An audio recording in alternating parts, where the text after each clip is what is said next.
감싸 주사 그 은혜 주셨네. 못 박히신 두 손 나를 대신하셨네. 날 깨끗하게 하셨네. 그 용서와 사랑을 주셨네. 주님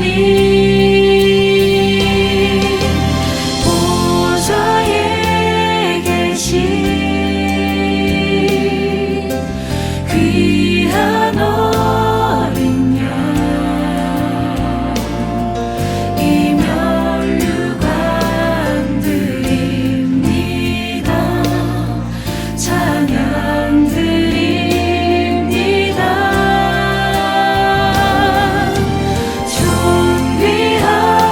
존귀하신 분 하나님 아들 저 십자가에 달리셨네.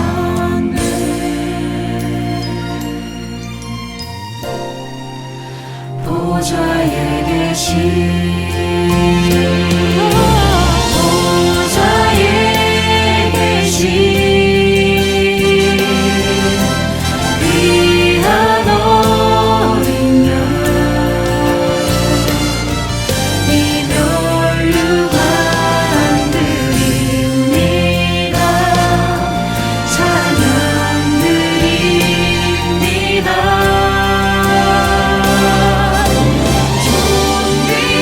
존귀하신 분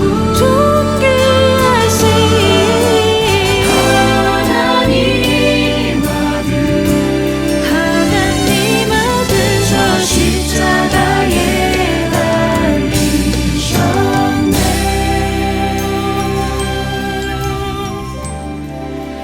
보좌에 계신 귀한 어린 양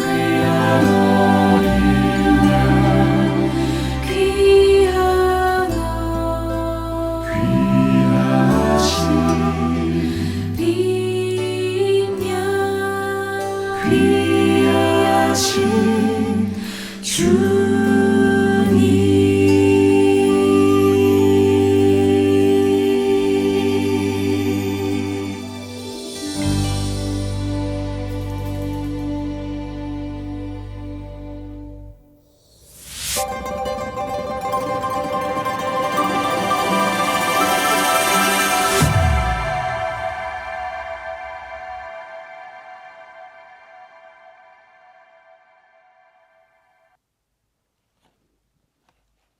성도 여러분들 안녕하십니까? 행복한 안식일을 시작하는 시간이 되었습니다. 오늘 여러분들 이제 이 예배를 찬미로 함께 열어가겠습니다. 처음에 부르실 찬미는 227장 찬미입니다. 성령의 은사를 혼성중창 찬양팀의 찬양인도로 함께 부르도록 하시겠습니다.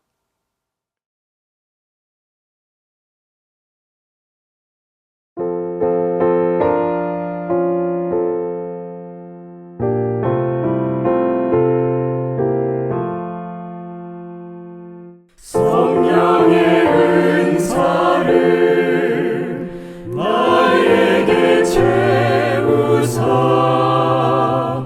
주님의 사랑 온바다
이어지는 찬미는 179장 찬미입니다. 보좌를 떠나서 혼성중창 찬양팀 찬양인도로 함께 부르시겠습니다.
이어지는 찬양은 선한 능력으로라고 하는 찬양입니다. 우리가 예전에 불렀었죠. 이 찬미 혼성주창 찬양팀의 재창으로 함께 부르시고요. 찬미를 마치신 후에는 유미자 집사님께서 기도를 인도하시겠습니다.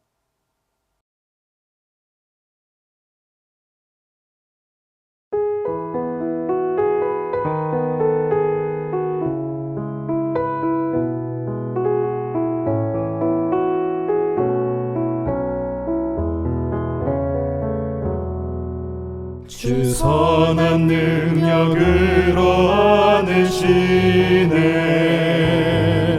그 크신 팔로 날 붙드시네 절망 속에도 흔들리지 않고 사랑하는 주 얼굴 구하리 선한 능력으로 일어서리 주만 의지하리 믿음으로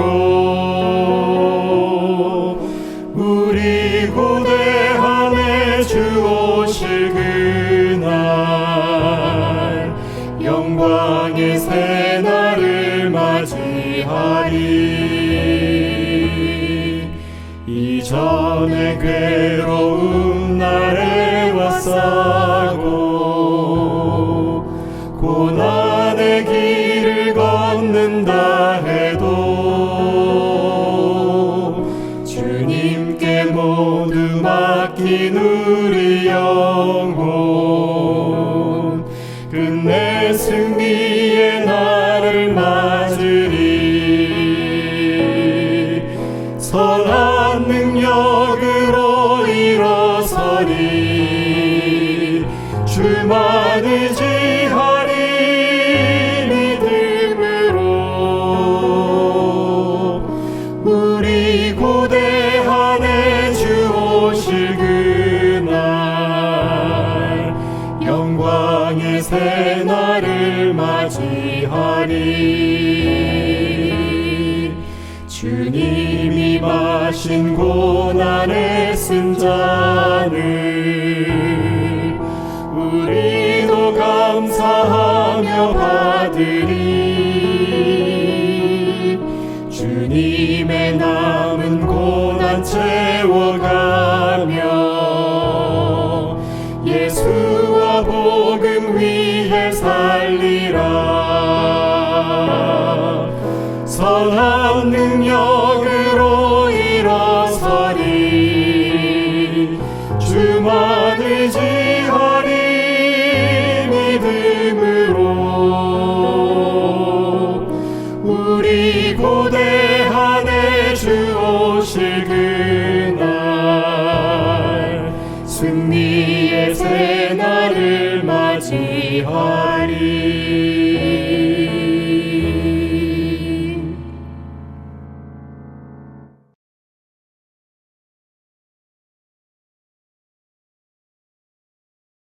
천지 만물을 주관하시는 사랑의 하나님, 죄로 인하여 죽을 수밖에 없는 저희들을 예수님 보혈로 자녀 삼아 주셨음을 감사드립니다.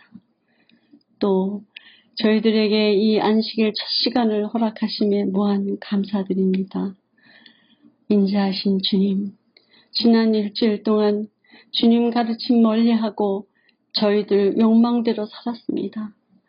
주님, 이 시간 진심으로 뉘우치오니 저희들의 허물을 용서하시고 주님의 보혈로 깨끗함을 주시옵소서. 그리고 성도로서 본분을 다할 수 있는 귀한 믿음을 허락하옵소서.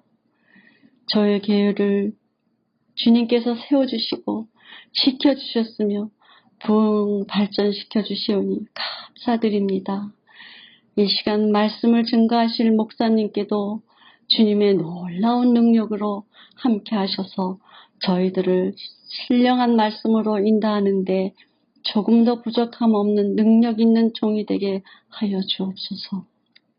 주님이시여, 지금 이 세상은 밤과 같이 어둡고 험한 세상이오니 저희들이 어둠을 이기고 밝은 빛으로 승리하게 도와주시옵소서. 이 예배를 주님 홀로 받아주시옵고 저희들에게 큰 은혜를 베풀어 주시옵소서. 이 죄인 예수님 이름으로 기도드리옵니다. 아멘.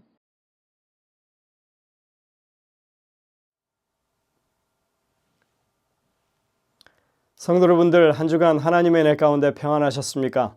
오늘도 여러분들이 맞는 이 안식일이 정말 행복하고 진정한 쉼이 있는, 그리고 기쁨이 넘치는 귀한 안식일 되시기를 간절히 바랍니다. 저희들이 이제 벌써 10월이 되었습니다. 한 해가 그렇게 훌쩍 지나가고 있습니다. 이제 남아있는 3개월의 이 2025년을 더욱 의미 있게 보내기 위해서 우리가 한번 한 해를 돌아보고 무엇을 더 해야 할 것인지 좀 살피는 그런 좋은 계절이 되었으면 좋겠습니다.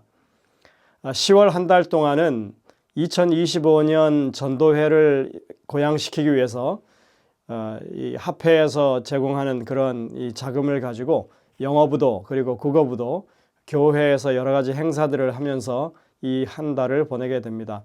저희 교회는 1년 내내 사실은 민들레들이라고 하는 이런 모임을 통해서 그 일을 지금 진행하고 있습니다. 여러분들 계속 기도해 주시고 또 이 모임이 더 많은 사람들에게 알려지고 또 좋은 결실이 있도록 그렇게 협력해 주시면 감사하겠습니다. 영어부는 계속해서 이번 주부터 시작해서 한 달 내내 여러 교회를 다니면서 그곳에서 연합 집회를 가지게 됩니다. 어린이를 위한 집회가 있고요. 그 다음에 학생을 위한 집회는 저희 교회에서 열리고, 그 다음에 청년들을 위한 집회는 글랜데일 교회에서 열리게 됩니다. 그리고 마지막 안식에는 우리가 계속 광고하다시피 벨에어 교회라고 하는 곳에서 남가주에 있는 한인교회 전체가 모여서 연합예배를 드리는 그런 스케줄로 되어 있습니다. 여러분들 이 점 꼭 유의하시고 함께 다 그 연합예배에 참석할 수 있도록 협조해 주시면 감사하겠습니다. 5월 11일 안식일, 이번 안식일 말고 다음 안식일에는 저희 교회에서 이 남가주 한인교회들이 학생들의 모임이 있습니다. 연합예배가 있습니다. 그래서 저희가 아예 안식일 학교부터 저희 교회 본당을 학생들에게 내주고, 저희는 영어부 교회에서 이제 안식일 학교부터 그렇게 진행을 하게 되겠습니다. 여러분들 이 일에 차질이 없도록 그렇게 해주시고, 안내해 주는 그 말씀을 따라서 그렇게 시행해 주시면 감사하겠습니다. 이런 집회들을 통해서 저희들이 정말 새로운 어떤 도약을 할 수 있는 기회를 엿볼 수 있게 되기를 간절히 바랍니다. 오늘 저녁에는 앤드류스 한인교회를 섬기시는 서상규 목사님께서 말씀을 준비하셨습니다. 이제 준비된 특창을 들으신 이후에 목사님의 말씀을 듣도록 하겠습니다. 은혜가 넘치는 귀한 시간 되시기를 간절히 바랍니다.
잠잠하게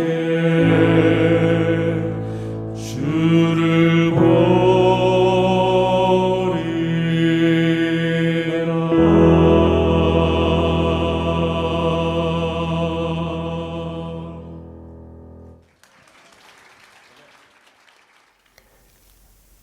성도 여러분 안녕하세요. 저는 앤드류스 한인교회를 섬기고 있는 서상교입니다. 오늘은 내 자리는 어디인가 라는 제목으로 사도행전 1장의 이야기를 나눠보고자 합니다. 봉사와 및 사도의 직무를 대신할 자를 보이시옵소서. 유다는 이를 버리옵고 제 곳으로 갔나이다 하고. 심리적 관성이라는 것이 있습니다. 이것이 참 무서운 거예요. 관성의 법칙이 무엇입니까? 물체의 운동 에너지가 진행되는 방향으로 계속해서 움직이려고 하는 성질이죠. 버스를 타고 가다가 차가 급정거를 하면 안에 있던 사람들의 몸이 앞으로 쏠립니다. 이것이 바로 관성의 법칙이죠. 그런데 그것이 우리의 심리, 우리의 마음에서도 똑같이 일어난다는 것입니다. 우리는 우리가 늘 하던 대로, 내가 해왔던 대로, 나에게 익숙한 방법대로 뭐든지 하려고 합니다. 그래서 새해가 되어 아무리 새로운 결심을 해도 어떻게 되죠? 작심삼일. 3일이면 원래의 모습으로 되돌아가고 마는 것입니다. 그것이 익숙하니까요. 그것이 편하고 그것이 몸에 배어 있으니까요. 그래서 우리는 자꾸 자신의 본래의 자리로 돌아가는 것입니다. 이렇게 살면 안 되는데 말씀도 더 많이 보고 기도도 더 많이 하고 교회 일도 더 열심히 하고 이 마음은 있는데 자꾸 예전의 자리로 돌아가는 것입니다. 주님께서 너의 자리를 버리고 따라오라 하시는데 자꾸 돌아 자신의 자리로 되돌아가는 맴돌이 신앙을 하고 있는 거죠. 우리는 지난 한 주도 여전히 그러한 갈등을 했습니다. 지난 안식일 말씀으로 결심하고 다가오는 한 주는 주님께로 좀 더 가까이 나가는 삶을 살아보리라 마음 먹었지만 다시금 다가온 안식일 시간을 돌아보면 여전히 제자리에 머물고 있는 모습, 그것이 우리의 솔직한 모습인 것 같습니다. 여전히 자신의 자리로 자꾸만 돌아가려는 우리들의 모습을 생각하면서 오늘은 사도행전 1장을 통하여 우리가 가야 할 나의 자리는 어디인가를 한번 생각해 보고자 합니다. 우리는 사도행전 1장에서 가룟 유다를 대신하여 사도를 보선하는 초대교회의 최초 선거위원회의 모습을 보게 됩니다. 오늘 여러분들과 나누려고 하는 말씀은 왜 초대교회가 사도의 자리를 보선하게 되었는지에 대한 배경 이야기를 하면서 두 인물을 비교해 보려고 합니다. 하나는 베드로고요. 또 다른 하나는 가롯 유다입니다. 이 두 사람은 모두 예수님의 십자가 이후에 각자의 자기의 자리로 돌아가 버렸던 사람들이었습니다. 먼저 베드로의 모습을 한번 보실까요? 요한복음 21장 2절로 3절입니다. 시몬 베드로와 디두모라 하는 도마와 갈릴리 가나 사람 나다나엘과 세베대의 아들들과 또 다른 제자들이 함께 있더니 시몬 베드로가 나는 물고기 잡으러 가노라 하매 저희가 우리도 함께 가겠다 하고 나가서 배에 올랐으나 이 밤에 아무것도 잡지 못하였더니. 예수님의 십자가 사건이 있은 후 베드로는 갈릴리 바닷가로 내려갔습니다. 그의 본업이 무엇이었습니까? 그는 어부였죠. 예수님께서 처음 그를 부르실 때도 그는 그 갈릴리 바닷가에 있었습니다. 그곳에서 그물을 던지고 있을 때 예수님께서 나를 따라오너라. 내가 너희로 사람 낚는 어부가 되게 하리라 하셨고 베드로는 그 즉시로 그물을 버리고 예수님을 따라 그의 제자가 되었었습니다.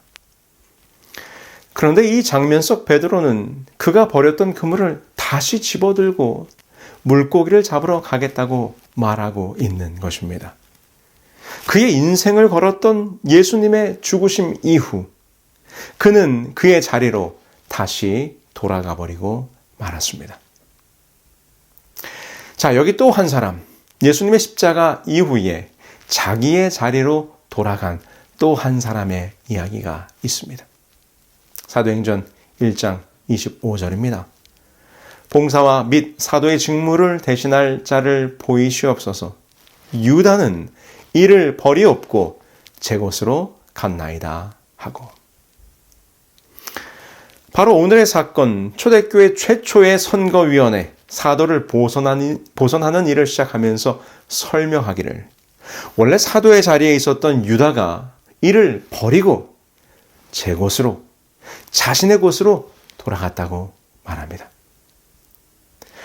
그런데 참으로 흥미롭게도 유다의 배신과 그가 그의 장소로 돌아간 일에 대하여는 이미 시편에 예언이 되어 있었죠. 사도 베드로가 그 일을 언급합니다. 사도행전 1장 16절의 말씀이죠.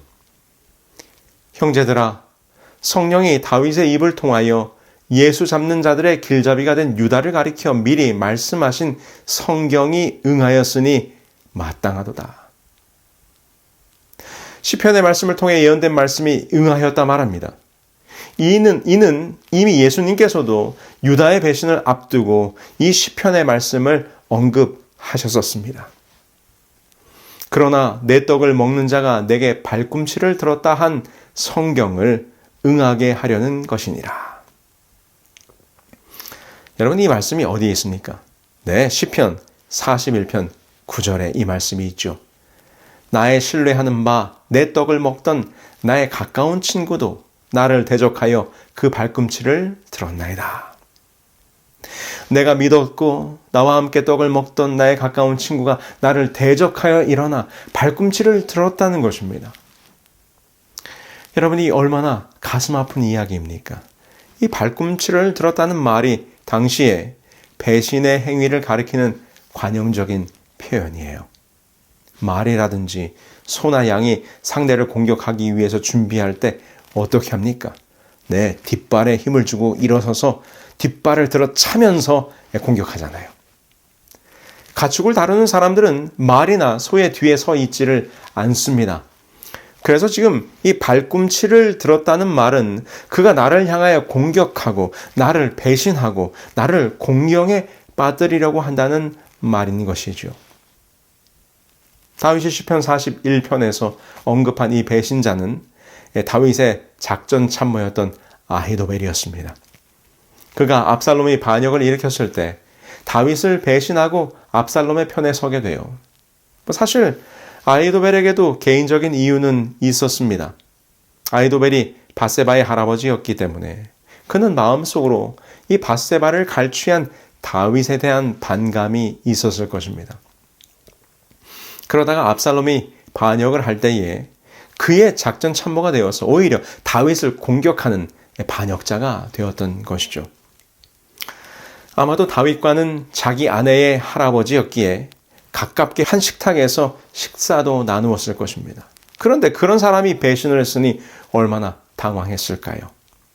지금 그 시편의 기록을 인용하며 자신과 함께 식사하고 함께 생활하던 이 유다의 배신에 대하여 예수님께서 언급하고 있는 것입니다. 그러면서 베드로는 말하기를, 이렇게 배신을 한 유다가 어디로 갔다고요? 네, 자신의 자리, his own place. 베드로는 자신의 자리 갈릴리 바닷가로 갔죠. 여러분, 유다가 예수님을 이렇게 배신하여 달려갔던 그의 자리는 어떤 곳이었습니까? 그가 돌아간 이 유다의 그의 자리는 어디였습니까? 마태복음 27장 5절로 7절입니다. 유다가 은을 성소에 던져놓고 물러가서 스스로 목매어 죽은지라. 대제사장들이 그 은을 거두며 가로되 이것은 핏값이라 성전고에 넣어둠이 옳지 않다 하고 의논한 후 이것으로 토기장에 밭을 사서 나그네의 묘지를 삼았으니. 그는 그가 받은 은전을 가지고 대제사장들에게로 가서 은전을 던져놓고는 어떤 한 곳에 가서 목매어 스스로 죽게 됩니다. 이것에 대하여 베드로가 말하기를 사도행전 1장 19절에 이 일이 예루살렘에 사는 모든 사람에게 알게 되어 본 방언에 그 밭을 이르되 아겔다마라 하니 이는 피밭이라는 뜻이라. 여러분, 유다가 돌아간 그의 자리는 어떤 자리였습니까? 유다가 돌아간 그의 자리는 죽음의 자리였습니다. 아겔다마, 피의 밭이라. 유다가 돌아간 자리, 그의 자리는 죽음의 장소였습니다. 사실 이 피의 밭, 아무런 소망 없는 그 죽음의 자리는 원래 누구의 자리일까요? 원래 우리의 자리입니다. 예수님 없이 사는 인생, 예수님을 버리고 떠나간 자의 운명, 그것은 죽음뿐인 것이죠. 지금 가룟 유다가 돌아간 자리는 바로 그런 죽음의 자리였습니다. 그 자리로 다시 돌아간 거였어요. 사실 여러분, 저는 이 당뇨에 대한 부담을 가지고 있어요. 왜냐하면 저희 집안 내력이 당뇨가 있기 때문이죠. 저희 할아버지, 할머니, 그리고 아버지 대대로 이 당뇨가 있으셨습니다. 그래서 항상 아버지가 전화를 하시면 상규야, 넌 혈당은 괜찮냐 하는 안부를 물어보세요. 왜냐하면 제 아버지가 지금의 제 나이 때부터 당뇨약을 드시기 시작하셨기 때문입니다. 일단 지금까지는 아주 정상입니다. 그런데 문제는 제가 탄수화물을 좋아한다는 거죠. 정제된 탄수화물은 혈당 조절에 아주 치명적이지 않습니까? 특별히 밀가루 음식. 그런데 저는 국수, 특별히 라면은 통제가 안 됩니다. 이 국수가 얼마나 맛있습니까? 안식일 저녁은 제가 라면을 공식적으로 먹을 수 있는 허락받은 시간입니다. 그래서 안식일이 되면 아침부터 벌써 저녁에 모든 안식일 일정을 마치고 돌아와서 혼자서 이 라면을 끓여 먹을 기대가 아주 부풉니다. 어쨌든 근데 제가 이 탄수화물을 좋아하기 때문에 이 탄수화물을 줄이기 위해서 스스로 자극을 주기 위해 종종 이 생로병사의 비밀이라는 프로그램을 봅니다. 그런데 그것에 보면 이 탄수화물에 중독된 사람들의 이야기가 나오는데 참 제가 봐도 참 한심합니다. 한 60대 초반의 아주머니, 이제 막 아침 식사를 마칩니다. 그리고 소파에 앉아서 아침 드라마를 보기 시작해요. 식사를 마치자마자 드라마를 보면서 먹기 위해서 흰 가래떡을 한 접시 구워냅니다. 그 가래떡을 먹으면서 드라마를 보는 것이죠. 드라마가 끝나자 이번에는 빵을 꺼냅니다. 달콤한 빵을 먹으면서 설탕을 잔뜩 넣은 믹스커피를 마셔요. 이런 식입니다. 여러분들 아마 이런 종류의 프로그램을 보셔서 아시죠? 그렇게 탄수화물에 중독된 여러 사람들의 사례를 보여주고는 그 사람들을 다 모아서 건강검진을 합니다. 결과는 당연히 당뇨에, 지방간에, 고지혈증에 등등 결과가 매우 안 좋아요. 의사 선생님이 그 아주머니에게 이렇게 말합니다. 식습관을 바꾸라고 충고를 하는 거죠. 근데 여러분 어떨까요? 그렇게 먹으면 안 된다는 것을 알면서도 멈출 수가 없는 것입니다. 아침 드라마를 보면서 이 가래떡을 구워 먹던 그 아주머니의 표정이 너무 생생해요. 이 전자레인지에서 떡을 꺼내면서 아이고 맛있게 됐네. 이 표정이 아주 즐거워요. 네, 맛있게 구운 떡을 먹으면서 아침 드라마를 한 편 보는 것이 그 아주머니의 행복인 것이죠. 그 아주머니가 평소에 먹는 약을 꺼내서 보여줍니다. 이 먹는 약의 종류가 한두 가지가 아니에요. 혈압약, 고지혈약, 당뇨약, 위장약, 이 한 움큼을 먹는 것입니다. 그렇게 먹으면 안 된다는 것을 알면서도 계속 그렇게 살면 건강이 위험하고 무서운 병에 걸리고 몸이 망가지고 생명이 위협받는다는 것을 알면서도 먹는 것을 멈출 수가 없는 것입니다. 여러분, 그것이 우리 죄인의 모습이지 않습니까? 이렇게 살면 안 된다는 것을 알면서도 우리는 우리의 이 죄의 관성을 멈출 수가 없습니다. 늘 하던 대로 살아갑니다. 늘 번번이 다시 돌고 돌아 매번 같은 자리, 이 죄악의 자리로 돌아가는 정말 우리에게는 소망 없는 그런 모습을 우리가 발견하지 않습니까? 말씀을 많이 읽어야지 하면서 여전히 일주일 전에 펴두었던 성경의 그 같은 자리. 기도해야지 하면서 여전히 기도보다는 걱정과 근심으로 상황을 한탄하며 주저앉아 있지는 않았는지, 더 열심으로 교회를 섬겨야지, 더 성도들과 마음을 같이 해야지 생각은 있지만 1년 전 모습이나 지금이나 10년 전 모습이나 지금이나 하나도 달라지지 않은 우리의 모습. 여러분, 여전히 우리는 지난 한 주 동안에도 다시금 우리의 자리로 돌아가는 우를 범하지 않았는지 모르겠습니다. 바로 가룟 유다의 자리, 죽음의 자리, 아겔다마 피의 밭. 예수님을 떠난 유다가 돌아간 그의 자리는 죽음의 자리였습니다. 우리는 방금 예수님의 십자가 이후에 자신들의 자리로 돌아간 두 사람을 보았습니다. 그런데 이 두 사람이 서로 각자 자신의 자리로 돌아갔다고 성경은 기록되고 있지만 이 두 사람이 돌아간 자리는 서로 달랐습니다. 베드로가 예수님의 십자가 이후에 갈릴리로 간 것이 마치 우리 눈에 보기에는 예수님을 따르던 것을 포기하고 자신의 옛자리 갈릴리 어부의 자리로 돌아간 것처럼 보이지만 여러분, 사실은 아닙니다. 시대의 소망에 보면 베드로는 예수님께서 다시 갈릴리에서 만나자고 했던 약속을 생각하면서 기쁜 마음으로 그분을 다시 만나기 위하여 자신의 고향으로 돌아왔다고 설명하고 있습니다. 베드로는 자신의 옛자리로 돌아간 것이 아니었습니다. 그는 그가 처음 예수님을 만났던 자리, 자신이 죄인임을 깨닫고 자신의 모든 것을 포기하며 예수님을 따르라고 했던 바로 그 회개와 헌신의 자리로 돌아간 것입니다. 그래서 그는 비록 잠깐 가룟 유다처럼 예수님을 배반하는 우를 범했지만 그의 회개와 헌신의 자리에서 다시 예수님을 만남으로 그의 사도의 직분을 회복할 수 있었습니다. 사도행전 1장 15절, 모인 무리의 수가 한 120명이나 되더라. 그때 베드로가 그 형제 가운데 일어서서 가로되. 우리는 사도행전 1장의 이 장면 속에서 베드로가 초대교회를 이끄는 지도자로서 일어서서 일을 진행해가는 모습을 봅니다. 그는 진정한 그의 자리로 다시 돌아올 수 있었습니다.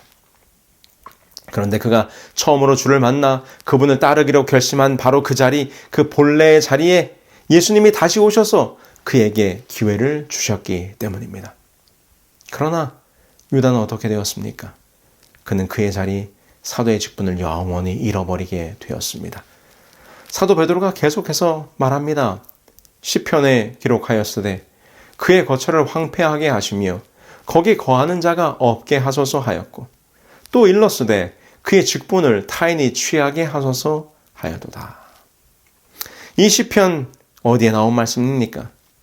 이 장면을 읽으면서 참 당시 베드로가 구약에 대하여 깊이 있는 이해를 가지고 있었음을 보게 됩니다. 베드로의 이 말은 시편 69편과 109편에 나오는 말씀이에요.